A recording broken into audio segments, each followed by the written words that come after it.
ആഴ്ചയിൽ എല്ലാ ദിവസവും ദോശയും ഇഡ്ഡലിയും പുട്ടും ഒക്കെ കഴിച്ചുകൊണ്ടിരുന്നാൽ മതി. കുറച്ച് ഹെൽത്തി ആയിട്ടുള്ള എന്തെങ്കിലുമൊക്കെ വേണ്ടേ.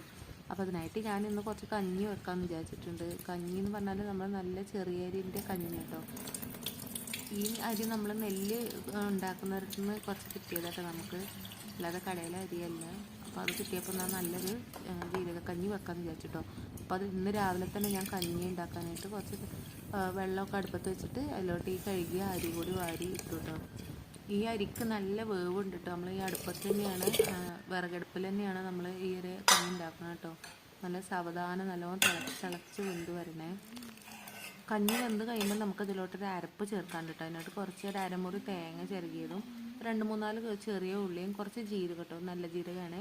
അതിലോട്ട് കുറച്ച് മഞ്ഞൾപ്പൊടിയും കൂടി ചേർത്തിട്ട് ഒരു അരച്ചിട്ട് നമുക്കിതിലോട്ട് ചേർത്ത് കൊടുക്കാം കേട്ടോ. ഇതൊന്ന് തിളച്ച് വരുമ്പോൾ ഈ ഒരു കഞ്ഞിക്ക് നല്ലൊരു കളറും കിട്ടും, നല്ല ടേസ്റ്റ് വരും കേട്ടോ. അങ്ങനെ നമ്മുടെ ജീരകക്കഞ്ഞി ഇവിടെ റെഡി ആയിട്ടുണ്ട്. രാവിലെ തന്നെ മക്കൾക്കും കൊടുത്തു, ഞങ്ങളും ഒക്കെ കുടിച്ചിട്ടോ.